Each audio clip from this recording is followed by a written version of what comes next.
Revisi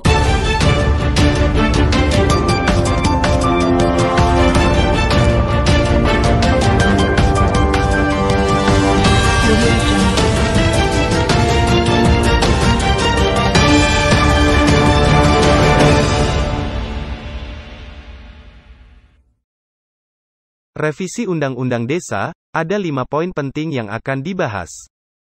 Banyak hal-hal baru, yang diusulkan dalam draft RUU perubahan kedua, Undang-Undang Nomor 6, Tahun 2014 tentang Desa. Komite 1 DPD RI menilai, dalam pelaksanaan Undang-Undang Desa yang sudah berjalan selama 7 tahun ini, masih banyak ditemui permasalahan dan kendala.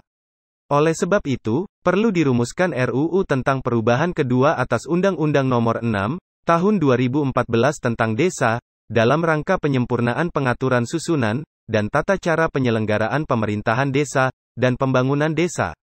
Sehingga Komite 1 DPD RI, mengusulkan RUU tentang perubahan kedua atas Undang-Undang Nomor 6, Tahun 2014 tentang Desa, demi terwujudnya desa yang kuat, maju, mandiri, dan demokratis, dengan cara memperbaiki sistem penyelenggaraan pemerintahan desa, dan pembangunan desa, agar tercipta masyarakat desa yang adil, makmur dan sejahtera. Setidaknya ada 5 poin penting, dalam RUU perubahan kedua Undang-Undang Nomor 6, Tahun 2014 tentang Desa tersebut. Salah satunya adalah usulan tentang adanya pembentukan Hakim Perdamaian Desa, atau Majelis Perdamaian Desa. Majelis Perdamaian Desa, merupakan suatu lembaga mediasi desa, yang diketuai oleh Kepala Desa, dan diharapkan MPD menjadi penengah, jika ada permasalahan di tingkat desa. Sehingga, permasalahan yang terjadi di desa, dapat terselesaikan di tingkat desa, tanpa harus diselesaikan atau diadukan, ke pihak kepolisian atau pengadilan. Di mana suatu permasalahan, apabila sampai ke pihak kepolisian atau pengadilan, sudah barang tentu prosesnya akan lebih lama, dan memakan waktu. Selain itu, jika permasalahan diselesaikan secara hukum, hasilnya pasti ada pihak yang menang, dan pihak yang kalah. Sehingga hal tersebut cenderung akan merusak keharmonisan masyarakat desa itu sendiri. Memang, usulan tentang Majelis Perdamaian Desa ini, merupakan sesuatu yang baru di dalam undang-undang. Kita ketahui, DPD RI selama ini, sudah beberapa kali melakukan uji sahih, draft RUU tentang perubahan kedua Undang-Undang Nomor 6, Tahun 2014 tentang Desa, yang digelar di berbagai daerah. Dalam kegiatan uji sahih, draft RUU tentang perubahan kedua Undang-Undang Nomor 6, Tahun 2014 tentang Desa tersebut, dihadiri dari berbagai pihak, seperti DPD RI, pihak pemerintah, dan kalangan akademisi dari berbagai universitas.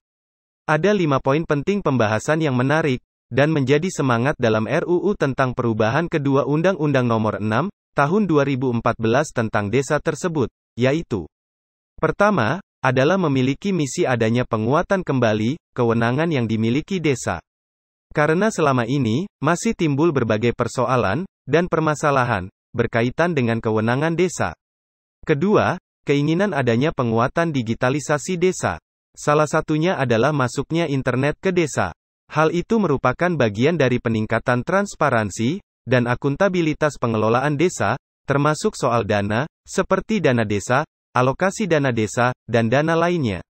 Ketiga, mendorong adanya perlindungan bagi kepala desa, dan perangkat desa, berkaitan dengan persoalan hukum. DPD RI mendorong agar penyelesaian persoalan, berbasis pada aparat pengawas internal pemerintah atau APIP, dan tidak harus selalu masuk ke ranah pidana. Karena dalam persoalan tersebut, ada aspek administrasi, sehingga tidak harus ditarik ke ranah pidana. Diharapkan kepala desa, memiliki keleluasaan dalam mengelola dana, namun tetap harus taat asas, dan aturan yang berlaku. Dalam perihal penguatan desa, maka harus ada integrasi, antara dana yang bersumber dari APBN, provinsi dan kabupaten. Sehingga anggaran yang ada dapat dioptimalkan untuk pembangunan, dan pengembangan desa. Kelima, adalah dorongan pemilihan kepala desa, dengan kearifan lokal setempat. Jika hal itu tidak bisa dilaksanakan, maka penyelenggaraan pilkades, didorong agar diselenggarakan oleh Komisi Pemilihan Umum atau KPU, dan Bawaslu. Sehingga akan lebih akuntabel hasilnya. Selain 5 poin tadi, masih ada hal yang menarik, dalam draft RUU tentang perubahan kedua Undang-Undang Nomor 6, Tahun 2014 tentang desa tersebut. Seperti soal kewenangan, soal masa jabatan perangkat desa, hingga Majelis Perdamaian Desa. Hal senada juga pernah disampaikan oleh Budi Kristianto, selaku Sekretaris Umum, Dewan Pengurus Nasional, Persatuan Perangkat Desa Indonesia, DPN-PPDI. Ia menyambut baik adanya revisi tersebut. Ia juga mendorong adanya penyempurnaan dan penguatan sistem pemerintahan desa. Budi Kristianto juga berharap, Undang-Undang Desa nantinya akan memberikan kepastian status dan masa jabatan bagi perangkat desa. Dan juga diharapkan Undang-Undang Desa dapat menjadi amanat anggaran APBN 20% bagi desa. Dan kita tunggu saja hasil dari RUU tentang perubahan kedua Undang-Undang Nomor 6 Tahun 2014 tentang desa dalam prolegnas mendatang. Demikian informasi ini disampaikan, atau Anda juga bisa kunjungi dan baca di situs lintastv.com.